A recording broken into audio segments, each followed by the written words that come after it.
Good morning प्यारे बच्चों, मैं राजकुमार सैनी आप सभी बच्चों का इस ऑनलाइन पाठ्यक्रम में हार्दिक स्वागत करता हूँ। प्यारे बच्चों, आज हम 7.6 की जो अक्षर को पढ़ने वाले हैं। उससे पहले भी एक बच्चे ने पूछा था कि जो एक्सरसाइज 3 है उसकी विधि में आपको 23 और 24 प्रश्नों को दोबारा से करवाना है। तो हम यहाँ पर क्या करेंगे, जो प्रश्न संख्या 23 है उसका हल करेंगे। तो देखो, प्रश्न संख्या 23 से हमारे पास क्या है, ए का मान आ रहा है 3, 1 माइनस 1 और 2, और आपको यहाँ पर एफ ए का मान प्राप्त करना है, जो मेरे पास है ए square minus 5a plus 7i। अब यहाँ पर जो एफ ए का मान निकलेगा, ए स्क्वायर का मतलब क्या हो गया आपका, ए डॉट ए हो गया माइनस 5a प्लस 7i।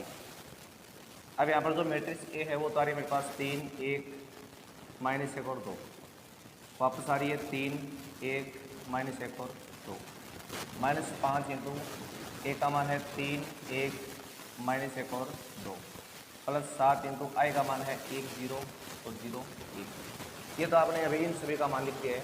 अब देखो इसको सरल करना आपको आगे। तो सबसे पहले देखो, आप इन दोनों मैट्रिक्स में क्या कर रहे हो, आप गुणा कर रहे हो। तो हम यहाँ पर क्या करेंगे कि जो तो प्यारे बच्चों, इन दोनों देखो मैट्रिक्स को आपको गुणा करना है। तो मैंने आपको तरीका बता रखा है, पहले आपको पहली पंक्ति को पहले कॉलम से गुणा करना, तो ये आपका पहला भी आ जाएगा। तो 3 दिया 9 माइनस 1। इसी तरह आप इसको जब दूसरे कॉलम से गुणा करेंगे तो मानेगा 3 प्लस 2। ये पहली पंक्ति काम पूरा हो गया। अब सेकंड रो काम मिलेंगे आप। तो -3 माइनस 2, फिर आगा -1 और प्लस का 4। उसके बाद ये माइनस यहाँ पड़ा है। अगर आप चाहो तो -5 को भी अंदर गुणा कर दो। तो जब आप -5 को अंदर गुणा करते हो तो माइनस का 15 -5 प्लस का 5 माइनस का 10, और ये आ रहा है मेरे पास 7, 0, 0, 7। अब देखो हम क्या करेंगे, इसको सॉल्व करने पर आ गया 8, यहाँ पर 5, यहाँ -5, उसके बाद में +3 प्लस, उसके बाद में आ रहा है -15 -5 5 -10 प्लस 7, 0, 0, 7। अब देखो जब आप इसको आगे सरल करते हो तो देखो इसके संगत आपके ये तीनों जुड़ने वाले हैं। तो मान आ गया 8 -15 प्लस 7 हो गया। फिर आ रहा है 5 -5 प्लस 0, उसके बाद में -5 प्लस 5, 0, फिर 3 -10 और प्लस का 7। अब देखो जो आपका एफ ए का मान है वो मेरे पास कितना आ गया है, ये 0 हो गया, ये 0 हो गया, ये 0 हो गया और ये 0 हो गया। यानी एफ ए का मान क्या आ गया मेरे पास, एक शून्य मैट्रिक्स आ गया। इसको आप बटा ओ लिख देंगे तो क्या होगा आपका शून्य मैट्रिक्स। तो ऐसे आपको ये है वो प्राप्त करना था। इसी तरह एक बच्चे ने मेरे को इसका 24 का प्रश्न है वो पूछा, 24 का और देखो आप साथ में। तो बच्चों प्रश्न संख्या 24 है, देखो उसमें आपको ये क्या सिद्ध करना है, इसमें आपको सिद्ध करना है कि जो cos square alpha cos alpha sine alpha cos alpha sign alpha sine square alpha into cos square beta, ये गुणा करने पर आपका मान क्या आना चाहिए, 0 आना चाहिए। तो ये मैट्रिक्स है वो हम अभी सिद्ध कर रहे हैं। अब देखिए जो प्रश्न संख्या 24 है उसमें क्या रहा हमारे पास है, यानी कोस स्क्वायर अल्फा इनको मतलब गुणा करके आपका मान क्या आना चाहिए, 0 आना चाहिए। तो देखो पहले आपने इसमें क्या लिया, अभी जो इसका बाएं पक्ष वो आपने लिया है। तो देखो बाएं पक्ष में क्या रहा मेरे पास, कोस स्क्वायर अल्फा और कोस अल्फा साइन अल्फा, और बाद में यहाँ पर भी क्या रहा है, cos alpha sine alpha into मारा है साइन स्क्वायर अल्फा। इसको आपको किसके साथ गुणा करना है, कोस स्क्वायर बीटा और कोस बीटा साइन बीटा। उसके बाद में आ रहा है कोस बीटा साइन बीटा और इंटू मारा है साइन स्क्वायर बीटा। देखो इन दोनों मैट्रिक्सों को गुणा करने पर आपका मान क्या जाना चाहिए, 0 जाना चाहिए। ये आपको लाके दिखाना है। तो देखो तरीका हमारे पास क्या रहेगा, हम पहली पंक्ति को पहले कॉलम से गुणा करेंगे। तो देखो जैसे आप पहली पंक्ति को पहले कॉलम से गुणा करते हो तो आपके पास एक मान ही आ जाएगा। मैंने यहाँ पर लिया, ये पहली पंक्ति ली, इसको पहले कॉलम से गुणा करवाया तो मान आ गया cos square alpha cos square beta plus sine alpha cos alpha और कोस बीटा साइन बीटा। ये गुणा में आ गया। यानी जब आपने इस पहली पंक्ति को पहले कॉलम से गुणा कराया तो ये दोनों गुणा हो गए प्लस ये दोनों गुणा हो गए। उसके बाद पहली पंक्ति को दूसरे कॉलम से गुणा कराया तो मान आएगा आपका cos square alpha cos beta sine beta और प्लस में साइन अल्फा कोस अल्फा और साइन स्क्वायर बीटा। उसके बाद में आपको क्या करना है, वैसे अपनी सेकंड पंक्ति काम लेनी है ये, तो मान आएगा कितना, cos alpha sine alpha cos square beta plus sine square alpha cos beta sine beta. उसके बाद में तो आप इसको सेकंड से कराएंगे तो क्या आएगा मान, cos alpha sine alpha cos beta sine beta और प्लस में आएगा साइन स्क्वायर अल्फा और साइन स्क्वायर बीटा। अब देखो आप इनमें क्या लेंगे, वैसे तो कॉमन लेंगे इसमें, तो देखो इस पहले वाले में कॉमन क्या, देखो मेरे पास कोस अल्फा कोस बीटा दोनों कॉमन आ रहा है, तो मैंने यहाँ पर बाहर लिया कॉमन कोस अल्फा कोस बीटा। तो अब अंदर हमारे पास मान बचेगा कोस alpha cos beta plus sine alpha sine beta, ये मान रहेगा ब्रैकेट के अंदर। उसके बाद देखो आपने क्या कर लिया, इन दोनों में आपने फिर से कॉमन लिया, तो देखो दोनों में कॉमन क्या आएगा, एक देखो दोनों आ रहा है हमारे पास क्या, कोस अल्फा कॉमन आ रहा है, एक दोनों हमारा साइन बीटा कॉमन, तो मैंने कॉमन लिया कोस अल्फा साइन बीटा। तो यहाँ तो बचेगा मेरे पास cos alpha cos beta plus sine alpha sine beta, ये मान रहेगा उसके अंदर। उसके बाद में क्या करना आपको, इसी तरह को आपने इन दोनों में कॉमन लिया, तो देखो मेरे पास कॉमन क्या आएगा, एक देखो मेरे पास आ रहा है साइन अल्फा दोनों कॉमन, एक आ रहा है कोस बीटा, तो आपने लिया sine alpha cos beta common लिया अपने पास, और अब मान क्या बच गया हमारे पास cos alpha cos beta plus sine alpha sine beta.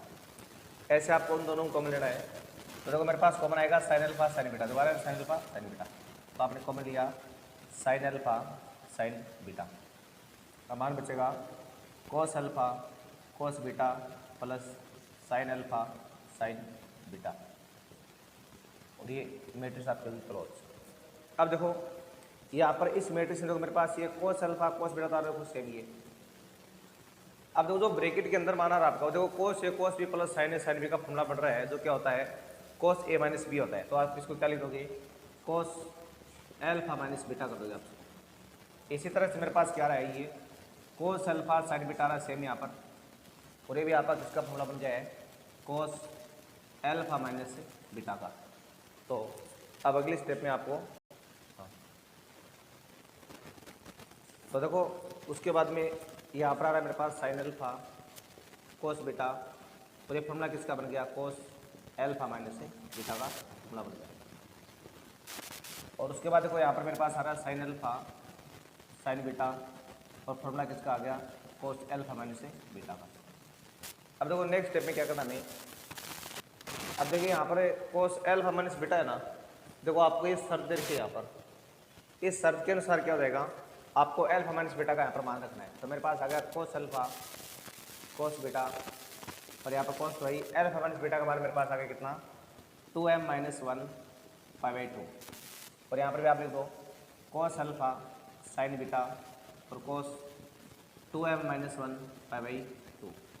उसके बाद देखो यहाँ पर आ रहा है साइन अल्फा कोस बीटा और कोस 2m माइनस 1 5/2। उसके बाद देखो मेरे पास इसमें और क्या आ रहा है, फिर आगे आ रहा है साइन अल्फा साइन बीटा, और यहाँ पर आ रहा है कोस 2m माइनस 1 5/2। अब देखिए आपको एक शर्त ध्यान में रखनी है कि जो कोस 5/2 होता है तो उसका मान विषम संख्या में हमेशा क्या होता है 0 होता है, यानी आप जानते हैं चूँकि कोस 2m माइनस 1 5/2 का मान हमेशा क्या होता है 0 होता है, यदि आपका m बिलोंग करेगा किसी मतलब z के साथ इंटीजर के साथ यदि बिलोंग करता है तो, यानी ये कोई भी पूर्णांक हो आपका m, तो इसका मान हमेशा क्या होता है आपका 0 होता है, ये बात आपको ध्यान में रखनी है। तो इसलिए आपका क्या हो जाएगा, यहाँ पर m बिलोंग z का मतलब जान गया, जैसे आप मान लो आपने m का मान 0 लिया, तो यहाँ पर आ गया कोस m माइनस 5/2 बन गया, और कोस माइनस 5/2 क्या होता है कोस 5/2 उसका मान क्या होता है 0 होता है। इसी तरह अगर आप m का मान 1 रखोगे तो कोस 3/2 उसका मान भी क्या होता है 0 होता है। इसी तरह अगर आप m का मान -1 रखोगे तो आपका मान क्या देगा कोस -3/2, तो उसका मान भी क्या होता है 0 होता है, ठीक है ना। यानी विषम संख्या में जो कोस आपका 5/2 होता है उसका मान हमेशा क्या होता है आपका 0 होता है, ठीक है ना। इसलिए आपका क्या हो जाएगा, ये कंप्लीटली जो चारों मान है वो क्या बन जाएंगे आपके 0 हो जाएंगे। तो आप लिखोगे, इसलिए आपके पास मान क्या आ गया बराबर, यानी यहाँ पर मेरे पास कोस अल्फा कोस बीटा अपना 0 आ गया। इसी तरह मान आ रहा है कोस अल्फा साइन बीटा गुणा 0 आ रहा है, इसी तरह मान आ रहा है मेरे पास साइन अल्फा कोस बीटा गुणा 0, उसके बाद में आ रहा है साइन अल्फा और साइन बीटा और गुणा में 0। और आप जानते हैं अगर 0 का आप किसी भी संख्या से गुणा करेंगे तो मान क्या रहेगा 0। तो ये चारों पद क्या आ गया आपके पास 0। 0 आने का मतलब क्या गया मेरे पास, मान 0 मैट्रिक्स आ गया यानी RHS आ गया। और ये इस प्रश्न में क्या करना था आपको सिद्ध करना था, ठीक है ना। ये हो गया आपका जो प्रश्न संख्या 23 और 24 3 की प्रश्नावली जो विविध थी उसमें मैंने आपको ये दोबारा से करवाए हैं। और वैसे 3 की प्रश्नावली आपको पहले से पढ़ाई भी है, 4 की और 5 की है, वो जैसे हम 7 की पढ़ेंगे उसके बाद में आपको पढ़ा देंगे। और भी कोई अगर आपको दिक्कत हो 3 की प्रश्नावली तो आप मेरे से पूछ सकते हो। अब हम आगे जो अपनी प्रश्नावली है 7.6 उसको शुरू कर रहे हैं।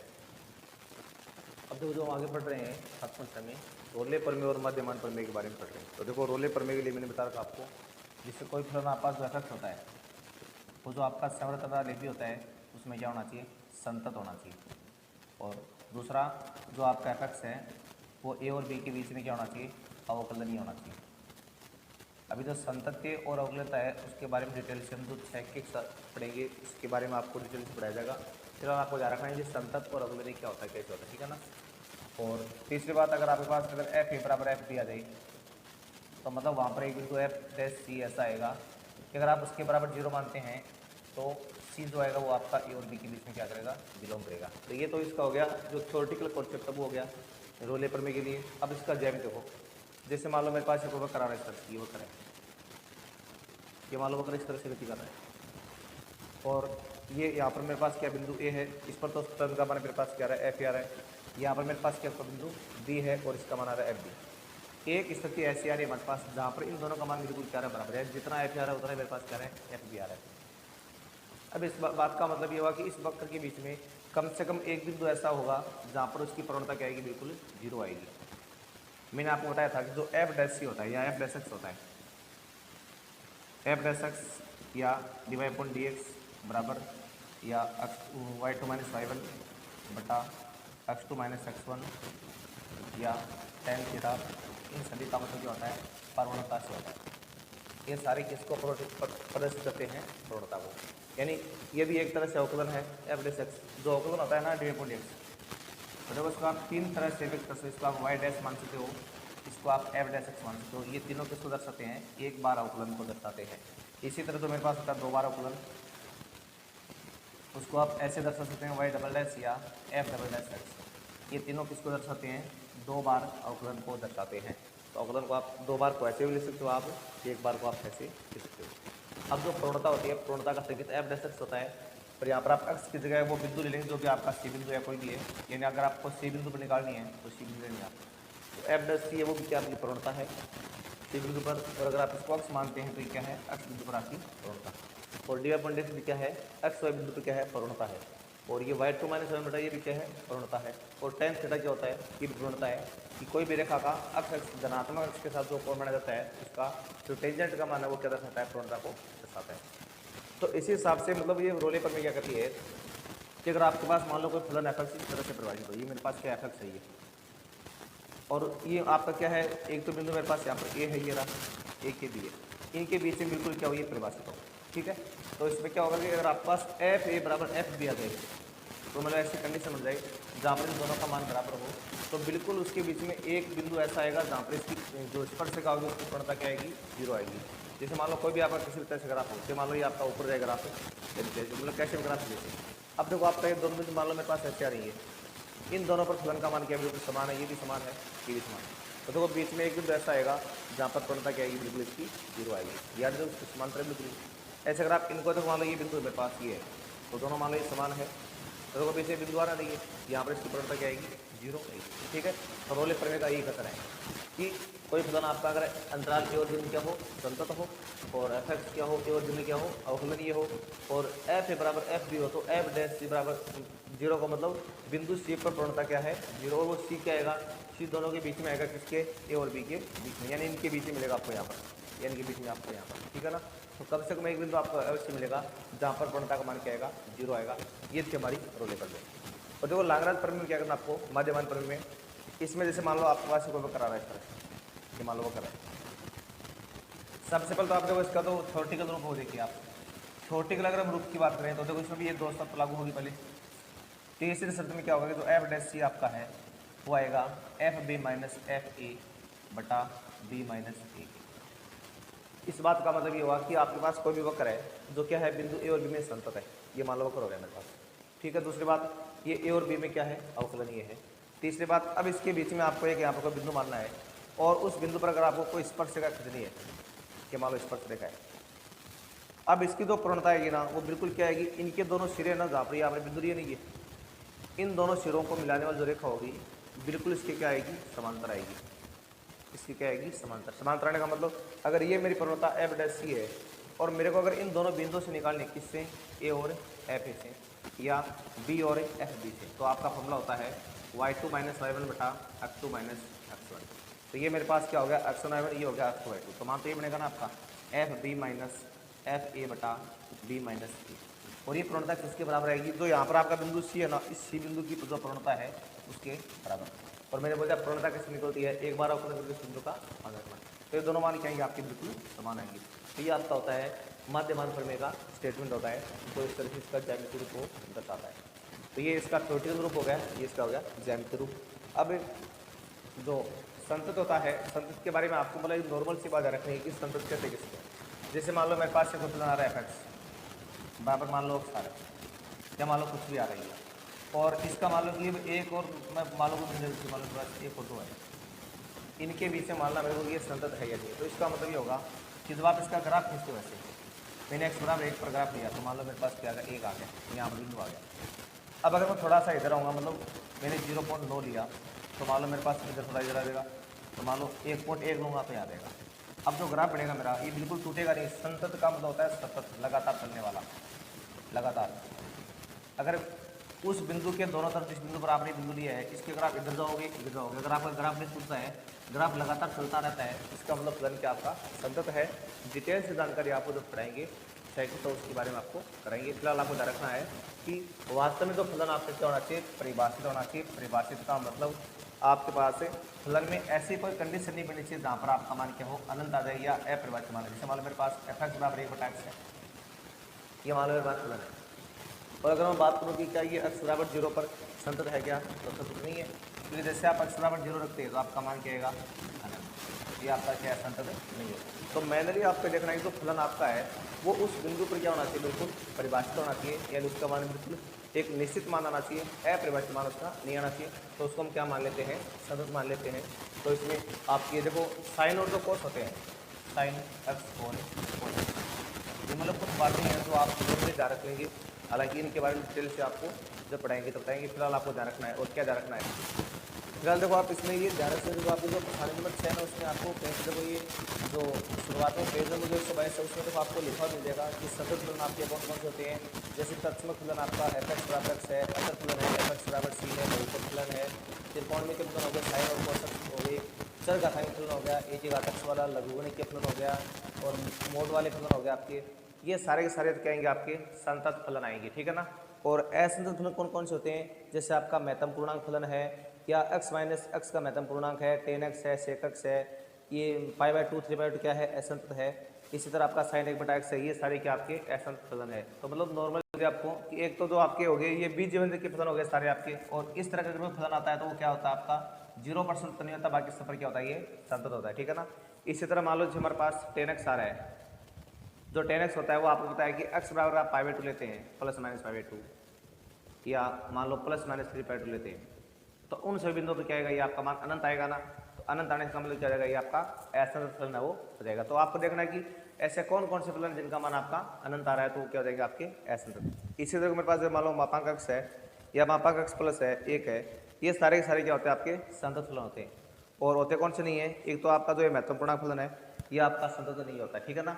ये जो त्रिकोणमितीय फलन है जैसे 10x है, cot x है, sec x है, ये कुछ बिंदुओं को छोड़ करके बाकी पर संतत, कुछ पर संतत नहीं होते। किन पर नहीं होते, जिन पर इनका मान अनंत की फॉर्म में आता है वहाँ पर ये संतत नहीं होते। तो इनके बारे में एक बार आपको नॉर्मली ध्यान रखना है, डिटेल से आप इसको बाद में 6 में पढ़ोगे। इसके अलावा आपको क्या याद रखना है, और जैसे मान लो कि हम अवकलनीयता की बात कर रहे हैं तो संतत की बात तो समझ में आ गई आपके, यानी जो एफ एक्स है वो क्या आना चाहिए आपका परिभाषित आना चाहिए, उसका मान बिल्कुल फिक्स आना चाहिए, निश्चित सीमा में आना चाहिए, तो वो तो आपका एफ एक्स के मतलब संतत की बात कर रहे हैं आप। अब एक जो आपका होता है अवकलनीय, अवकलनीय का मतलब क्या होता है, अवकलन के योग्य, कोई फलन जो आपका है वो अवकलन के योग्य है या नहीं है। तो इसके लिए आप क्या करेंगे, पहले आप एफ डैश एक्स निकालेंगे और एफ डैश एक्स निकालने के बाद में जो आपका बिंदु ए और बी है उनके बीच का आपको कोई मान रख के देखना है। अगर आपका मान इसका परिभाषित मान आ जाता है, परिभाषित मान, तब तो क्या है ये अवकलनीय है, और अगर ये परिभाषित मान नहीं आता है तो ये अवकलनीय नहीं है। तो इसके बारे में भी आपको ध्यान में रखना है। देखो ये प्रश्न है, इस प्रश्न में हमें क्या करनी है, रोले प्रमेय की सत्यता की जांच करनी है। तो देखो जांच कैसे करोगे, सबसे पहले आप, तो आपने इसका हल लिखा, यहाँ पर जो मेरे पास फलन एफ एक्स है वो आ रहा है ई की घात x sign X minus cos x, ये आ रहा है। और जहाँ पर आपका एक्स किससे बिलोंग कर रहा है, π/4 से 5π/4 के बीच में। अब जो इसकी जांच कैसे करनी है आपको, इसकी जांच ऐसे करनी है, यानी आपको जो ब्रैकेट में इधर देखो मान दे रखा है ना, ये एक बार आप इसको मान के देख सकते हैं कि अगर आप यहाँ पर π/4 रखते हैं दोनों जगह, यहाँ पर π/4, यहाँ पर π/4, यहाँ पर π/4, तो आपको बताइए मान आपका आ जाएगा कितना, a/√2, ये भी a/√2, तो ये मान पूरा 0 बन गया आपका, और ये कंप्लीटली मान कर देगा आपका 0 हो जाएगा। इसी तरह अगर आप अपना 5π/4 रखेंगे यहाँ पर, तो इसका मान -a/√2, ये वापस प्लस a/√2 हो जाएगा, मान वापस कर देगा 0। इनके बीच का अगर आप कोई भी मान लेंगे तो आपको कहीं पर भी है ना अनंत की कंडीशन नहीं मिलेगी, सारे के सारे मान क्या आएंगे आपको बिल्कुल परिभाषित आएंगे। तो इसलिए आपको यहाँ पर दिखाने की आवश्यकता नहीं है, दिखाना तो कब आपको जब केवल 6 की गुणा की तब दिखाना है, यहाँ पर आपको डायरेक्ट लिखना है, यानी आप लिखोगे रोले प्रमेय की जांच। तो इसमें सबसे पहले लिखना आपको, दिया गया फलन एफ एक्स संवृत अंतराल, संवृत अंतराल का मतलब होता है कि आपको ये बड़े ब्रैकेट के रूप में लिखना है, यानी π/4 से 5π/4 में परिभाषित है। इसका मतलब इसलिए फलन एफ एक्स अंतराल π/4 से 5π/4 में क्या है, संतत है। ये तो आपने देश के संतत के बारे में। अब करनी है आपको इसमें अवकलनीयता की जांच। तो इसमें देखो अवकलनीय जांच कैसे करोगे आप, एफ एक्स का मान मेरे पास क्या रहा है, ई की घात x sign X minus cos x. अब इसमें क्या करना आपको, पहले इसका अवकलन करना है, एफ डैश एक्स प्राप्त करना आपको। तो इसमें आपने यू डॉट भी लगाया, तो मेरे पास ई की घात एक्स पहले कॉन्स्टेंट, इस ब्रैकेट का आप अवकलन करें तो साइन का हो गया कोस एक्स माइनस कोस का माइनस अंत क्या बनेगा प्लस में साइन एक्स, उसके बाद में प्लस में sign X minus cos x, तो आ गया मेरे पास कॉन्स्टेंट, और इसका मेरे पास वापस क्या रहा है, ई की घात एक्स आ रहा है। यानी आपने फर्स्ट को कॉन्स्टेंट लिया, सेकंड का अवकलन किया, प्लस सेकंड को कॉन्स्टेंट लिया और फर्स्ट का अवकलन किया। अब ऐसा करने से आपके पास मान क्या आएगा, देखो दोनों में ई की घात इस बार कॉमन आ रहा है, और मान आएगा मेरे पास cos X plus sine X plus sine X minus cos X. अब इससे क्या होगा, दोनों कट रहे हैं आपस में ये, और मान आपका आ गया 2 साइन एक्स और ई की पावर एक्स। ये तो आपने क्या प्राप्त कर लिया है, जो इसका अवकलन है वो आपने प्राप्त कर लिया है। अब देखिए आपको क्या करना है इसके अंदर, अब यहाँ पर आप एक्स का मान क्या लेंगे, इन दोनों के बीच का मान लेंगे, 5/4 से लेकर 5/4 के बीच में। मान लो आपने साइन π/2 मान लिया जार का, तो देखो साइन और जो कोस होता है वो तो आपका प्रत्येक वाचस्पति के लिए क्या होता है, हमेशा परिभाषित मान है वो होता ही है। तो इसका मान अगर आप कुछ भी रखोगे तो आपका मान क्या आएगा, बिल्कुल फिक्स मान आएगा, कहीं पर भी आपको अनंत की कंडीशन नहीं प्राप्त करिए। इसका मतलब आप लिखोगे एफ डैश एक्स अंतराल, यानी π/4 से 5/4, क्या रखना, इसमें छोटा ब्रैकेट आएगा, उसमें आपका आएगा बड़ा ब्रैकेट में, यहाँ पर भी आपको क्या लिखना है, ये बड़ा ब्रैकेट है वो इसमें लिखना है, में परिभाषित है, यानी डिफाइंड है। इसका मतलब ये हुआ कि एफ एक्स अंतराल π/4 से 5/4 में अवकलनीय है, अवकलनीय है। ये तो आपने रोले प्रमेय की जो सेकंड शर्त है उसकी जांच कर ली आपने। अब देखो थर्ड शर्त इसकी क्या होती है। थर्ड शर्त में क्या करना आपको, इसमें एफ ए का मान निकालना है। एफ ए का मतलब आपको यहाँ पर एफ π/4 का मान निकालना है। एफ ए का मतलब क्या होगा, ये एक की जगह काम करेगा और ये आपका बी की तरह काम करेगा। अब ये मान आपको यहाँ रखना है इसके अंदर, तो मेरे पास आ रहा है e की पावर पाई 4 और यहाँ पर आ रहा है साइन पाई 4 माइनस कोस पाई 4। तो देखो इससे क्या आ जाएगा, आपका मान जो है वो e की पावर देखो पाई 4 तो आ रहा है सेम, ये मान 1/√2 और ये माइनस का 1/√2। तो मान आपका आ गया e की पावर पाई 4 इंटू 0 और मान क्या गया मेरे पास 0, यानी जो मेरे पास एफ ए है उसका मान मेरे को कितना प्राप्त हो गया है, 0 प्राप्त हो गया है। इसी तरह से क्या करना आपको, एफ बी का जो मान है आपको प्राप्त करना है। तो एफ बी का मतलब क्या होगा कि आपको एफ 5/4 का जो मान है आपको प्राप्त करना है। तो 5/4 का मान प्राप्त करने का मतलब क्या आएगा, यहाँ तो आएगा e की पावर 5/4 और ब्रैकेट में आएगा साइन 5/4 माइनस कोस 5/4। अब देखो इसको रखना आपको सेम एक बार यहाँ पर, और यहाँ पर जो देखो साइन 5/4 आ रहा है उसका मान आप जानते हैं कितना होता है, इसका मान होता है आपका माइनस का 1/√2 और इसका होता है प्लस का 1/√2। तो ये भी आपका नहीं, इसका देखो आपका मान क्या होगा, ये माइनस में आ रहा है और उसका मान क्या आएगा आपका माइनस में आएगा, तो वो क्या बन जाएगा आपका प्लस का 1/√2 बन जाएगा। अभी देखो मैं आपको ये अलग से निकाल देता हूँ कि मान ऐसा क्यों आता है। जैसे मान लो मेरे को साइन 5/4 का मान निकालना है, साइन 5/4 का, तो मतलब मेरे को साइन कितने डिग्री का मान निकालना है, 5 गुणा 180/4। किसका मान निकालना है मेरे को, 4 से काटा आपने इसको भी 45, तो मेरे पास आ गया साइन 525 2 20 2 22, यानी मेरे को 225 का मान निकालना है, साइन 225 का। तो आप जानते इसको आप क्या लेते हो, साइन 180 प्लस 45 तो करते हो बताओ, इससे मान क्या आएगा मेरे पास साइन 45 आएगा वापस, क्वाड्रेट थर्ड है, थर्ड में क्या होता है माइनस होता है, तो माइनस क्या √2 वो लिखा मैंने वहाँ पर। ऐसे जो आपका कोस है, आप कोस 225 का मान निकालते हो, कोस 225 डिग्री, तो मतलब कोस क्या आएगा मेरे पास 180 प्लस 45, तो वापस क्या आएगा कोस 45 आएगा, और ये भी थर्ड में क्या होता है माइनस का होता है, तो माइनस का √2, लेकिन वो माइनस आगे होने से क्या बन जाएगा वहाँ पर प्लस बन जाएगा, इसलिए आपका मान क्या आएगा e की पावर 5/4 इंटू 0 और मान क्या देगा आपका 0। ये आपने किसका मान प्राप्त कर लिया, अभी एफ बी जो है उसका आपने मान प्राप्त कर लिया है। अब उसके बाद देखो यहाँ तक आपने इस प्रश्न को हल कर लिया है। अब देखो रोले पर भी देखो तीनों शर्त लागू होती है, यानी चूंकि एफ ए बराबर एफ बी बराबर मेरे पास क्या आ रहा है 0 आ रहा है, इसलिए देखो रोले प्रमेय की तीनों शर्त सत्यापित होती है। अब तीनों शर्त सत्यापित होती है, तो मैंने आपको बताया था कि अब जो आप प्रवणता लेंगे, यानी इसलिए आप क्या करेंगे, एफ डैश सी बराबर आप क्या लेंगे 0 लेंगे, और जो सी आएगा वो बिल्कुल क्या आएगा दोनों के बीच में आएगा, किसके ए और बी के बीच में। अब देखो एफ डैश सी कहाँ से लाओगे, आप देखो आपने यहाँ पर क्या निकाला था, ये एफ डैश एक्स निकाला था आपने, और यहाँ पर आप क्या रख दोगे एफ डैश सी का मतलब क्या हो गया, देखो जहाँ जहाँ एक्स है वहाँ से क्या जाएगा सी आ जाएगा।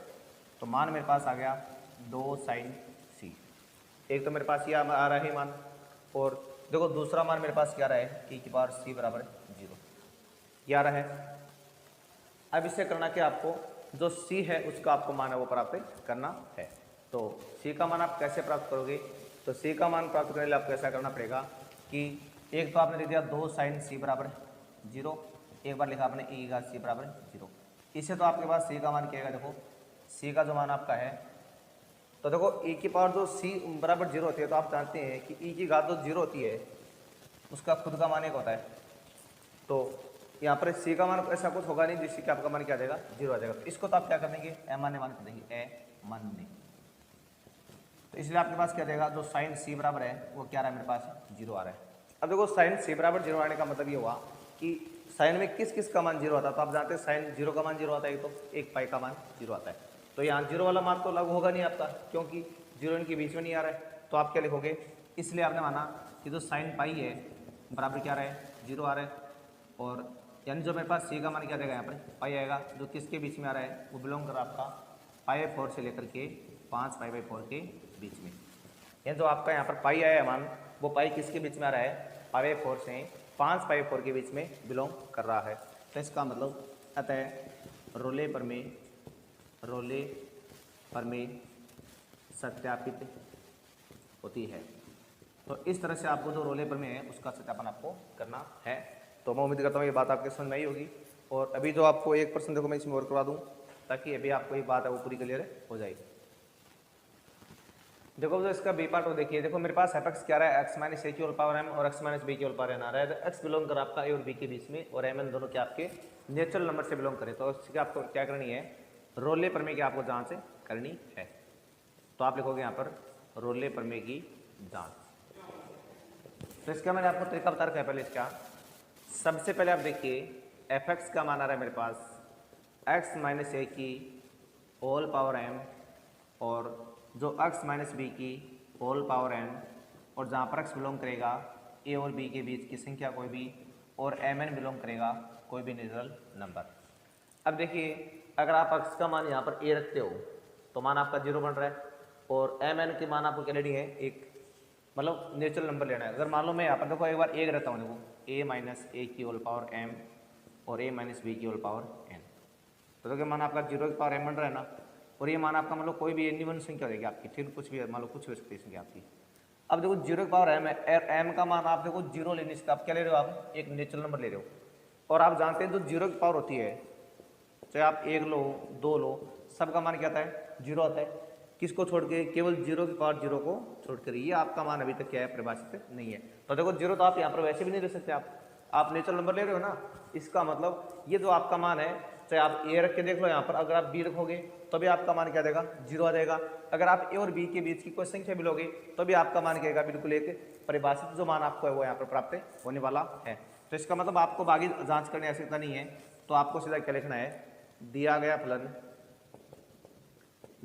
फलन एफ एक्स यानी ए और अंतराल ए और बी में परिभाषित है। जब ये परिभाषित है इसका मतलब क्या, ये संतत है। इसका मतलब दिया गया फलन एफ एक्स अंतराल ए से बी में क्या है, ए से बी में संतत है। तो ये तो आपने इसमें भी किसकी जांच कर ली है, सांतत्यता की आपने इसमें जांच है वो कर ली है। अब देखो दूसरा, अब आपको करना इसमें अवकलनीयता की जांच। तो इसमें पहले आपको निकालना पड़ेगा एफ डैश एक्स का मान। तो एफ एक्स द्वारा है मेरे पास एक्स माइनस ए की होल पावर एम और एक्स माइनस बी की होल पावर एन। जब आप यहाँ पर एफ डैश एक्स निकालते हो तो इसमें आपको यू डॉट वी का जो रूल है वो लगाना पड़ेगा। तो यहाँ देखिए मेरे पास एक्स माइनस ए की जो पावर एम है वो तो आ रहा है कॉन्स्टेंट, और जब आप इसका अवकलन करते हो तो इसमें पहले आप एक्स की घात एन का रूल लगा रहे हैं, तो क्या आएगा एन एक्स की घात एन माइनस 1। अब ब्रैकेट का दोबारा किया तो एक्स का 1 हो गया और बी का क्या हो गया, 0 हो गया। इसी तरह फिर बाद में आपने क्या किया, एक्स माइनस देखो बी की घात एन को तो लिया आपने कॉन्स्टेंट, और इसका क्या जाएगा मेरे पास एम एक्स माइनस 1 की होल पावर एम माइनस 1 और इसका वापस क्या हो जाएगा 1। अब देखो जब आप इसको आगे सरल करते हो तो आपका मान आएगा एक्स माइनस ए और इंटू में देखो यहाँ पर एन भी आएगा साथ में और एक्स माइनस बी और होल पावर एन माइनस 1। तो इसको आप ऐसा ले देंगे बटा में एक्स माइनस बी, ऐसा भी आप इसको लिख सकते हो। और बटे में अगर आप नहीं लिखो तो कोई बात नहीं है, इसको आप यहाँ इसको पलट दो। उसके बाद देखो मेरे पास क्या रहा है एम एक्स माइनस बी की होल पावर एन और एक्स माइनस ए की होल पावर क्या रही है मेरे पास एम माइनस 1 आ रही है। तो ये तो आपने किसका मान प्राप्त कर लिया है, एफ डैश एक्स का मान आपने प्राप्त कर लिया है।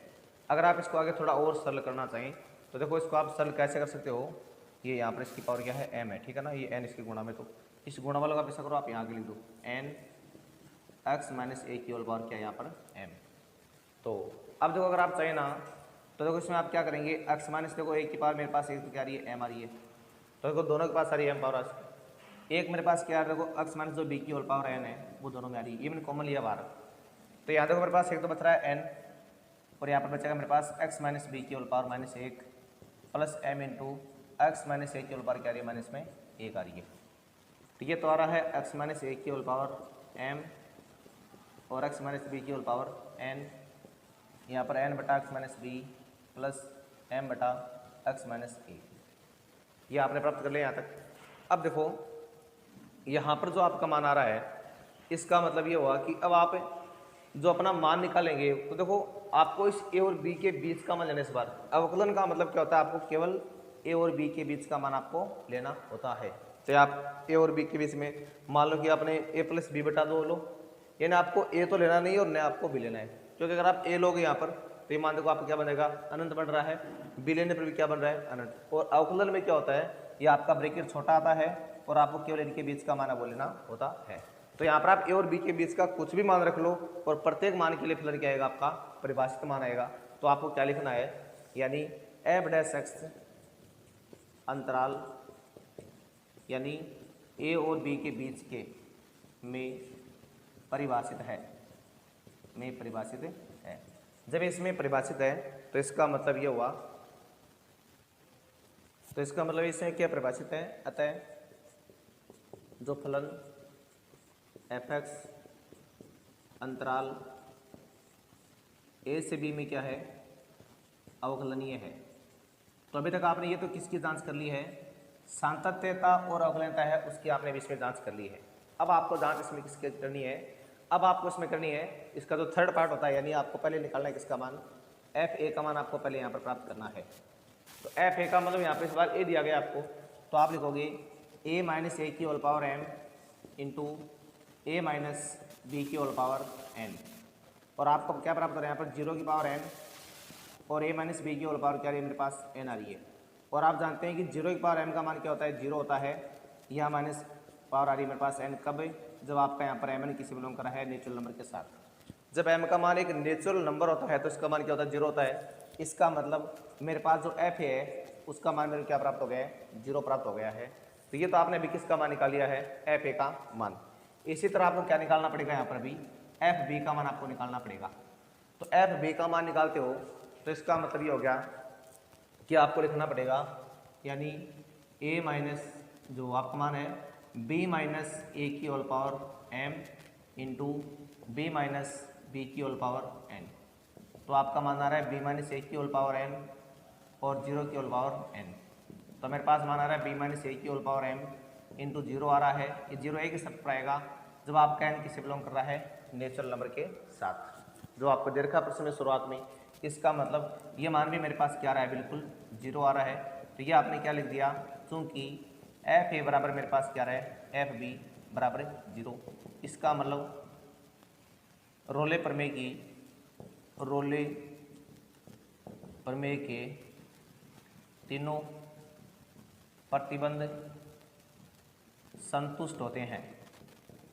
जब रोले प्रमेय के तीनों प्रतिबंध संतुष्ट होते हैं तो आप क्या लिखोगे, इसलिए आप एफ डैश सी के बराबर क्या मानोगे, आप 0 मानोगे। जब आप एफ डैश सी के बराबर 0 मानते हैं तो अब आपको क्या करना है, सी का भी यहाँ पर मान प्राप्त करना है। तो एफ डैश एक्स आपका कहाँ पर है, ये रहा आपका एफ डैश एक्स। तो आप इससे क्या लिखोगे, जो मेरे पास एफ डैश सी है वो बराबर क्या देगा, सी माइनस ए की होल पावर एम और इंटू में सी माइनस बी की होल पावर एन और इंटू मेरे पास क्या रहा है, एन बटा सी माइनस पी और प्लस में एम बटा सी माइनस ए, और इसके बराबर भी आपने क्या मान लिया है, 0 मान लिया है। अब देखो यहाँ पर देखिए आपके पास 3 फिल्टर आ रहे हैं। एक तो आपके पास फैक्टर आ रहा है ये, जब आप इसके बराबर 0 मानते हैं, यानी आप अगर आप इसके बराबर 0 मानेंगे तो आपको पता है कि सी माइनस ए के लिए अब आप ऐसी क्या संख्या ले ताकि इसका मान क्या दे, आपका 0 आ जाए। तो आप 0 के बाद 0 मान सकते हैं उधर, 0 बार 0 तो आपको माननी नहीं है, आप इसके अलावा क्या मान लें, आप कुछ भी संख्या मतलब इसमें मान लेंगे तो उससे आपका मान क्या देगा, सी बराबर ए आ जाएगा। तो अगर मान लो आपका सी बराबर ए आएगा तो आपका मान नहीं हो पाएगा मान यहाँ पर। भाई मान लो अगर आपके पास यहाँ पर मान लो कोई भी संख्या मान लो 1 मान लो, कुछ भी मान लो आप इस तरह से, ठीक है ना। तो जब आप सी माइनस ए बराबर 0 मानते हैं तो इसका मतलब सी बराबर क्या आएगा, ए आएगा। तो ए तो आपका ए मान हो जाएगा क्योंकि इससे मान आपका बीच में बिलोंग नहीं कर रहा है। तो हम कौन सा मान लेंगे, और इससे लोगे तो आपका मान आएगा बी। हमें केवल एक कोष्टक वाला मान लेना है, ठीक है ना। तो आप लिखोगे, इसलिए मेरे पास क्या देगा, एन बटा सी माइनस बी प्लस एम बटा सी माइनस ए बराबर क्या आएगा, मेरे पास 0 आ गया, क्योंकि उन दोनों से तो आपका मान क्या आएगा, ए और बी आएगा। अब इसको आप सरल करो तो एन बटा सी माइनस बी बराबर आ रहा है माइनस में एम बटा सी माइनस ए, और जब आप इसको आगे सरल करते हैं तो आपका मान इधर क्या आएगा, मेरे पास माइनस का M C plus B M, उधर आ रहा है एन सी और माइनस का ए एन।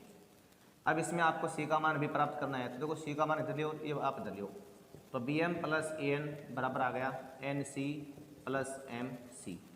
तो यहाँ पर मेरे पास B M plus A N के बटे में क्या आ रहा है, एम प्लस एन बराबर क्या आ गया, सी।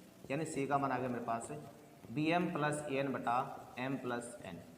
अब देखो ये जो आपका मान प्राप्त हुआ आपको भी, ये मान आपका बिल्कुल किसके बीच में आ रहा है, ये आपका ए और बी के बीच में आ रहा है।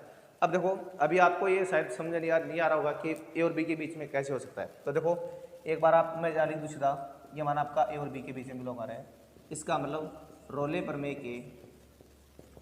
क्या होती है, सत्यापित होती है। रोले प्रमेय सत्यापित होती है। तो इस तरह से आपको जो रोले प्रमेय है उसका सत्यापन करना है। अब अगर आप इस बात को देखना चाहें कि ये मान आपका ए और बी के बीच में कैसे आ रहा है, तो आप इसमें ऐसा करना कि ए और बी आप कोई भी संख्या मानना अपने हिसाब से, और एम और एन क्या मानना आपको, कोई भी आप इनमें नेचुरल नंबर आप मान सकते हैं। और उसके बाद में जब आप यहाँ पर ए और बी का मान रखोगे तो बिल्कुल आपको किसके बीच में मिलेगा, ए और बी के बीच में मिलेगा। जैसे मान लो कि मैंने ए का मान चलो मैंने मान लिया 1, बी का मैंने मान लिया 2, और एम का मान लो मेरे पास मान क्या है 1 है, और एन का मान लो मेरे पास मान क्या है 2 है।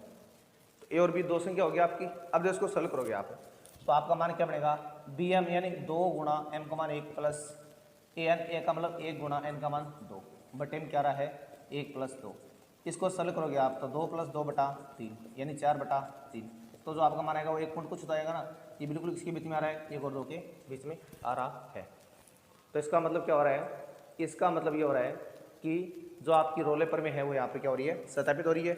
यानी आप ए और बी कुछ ही मान लो, आपने 1 और 2 माना, एम एन क्या माना आपको कोई भी नेचुरल नंबर माननी है, और आपने इसके अनुसार यहाँ पर मान रखा, तो आपको क्या प्राप्त हुआ, 1 पॉइंट मान लो आपका 3 मान आ गया। तो 1.3 किसके बीच में आ रहा है, इनके बीच में आ रहा है। तो इसका मतलब रोले प्रमेय क्या होती है आपकी, सत्यापित होती है। तो प्यारे बच्चों आज के लिए हम इतना ही पढ़ेंगे। अब देखो जो आपकी इसमें पॉइंट नंबर सी है वो सी आप खुद करना। तो देखो सी में आपका मापांक फलन आ रहा है, और मापांक होने का मतलब ये आपका क्या होता है, जो संतत वो होता है, और इसमें अवकलन आपको जहाँ से करनी है। तो ये मैं आपको कल करवा दूंगा, तब तक आप इसके 2 पार्ट करना, और इसमें जो डी पार्ट है वो कर लेना आप, ठीक है ना। ये सी ई और एफ मैं आपको करवा दूंगा, डी पार्ट है वो इसमें आप खुद करके देख सकते हो। तो आज के लिए बस इतना ही, बाकी हम कल पढ़ेंगे। तब तक के लिए नमस्कार, धन्यवाद।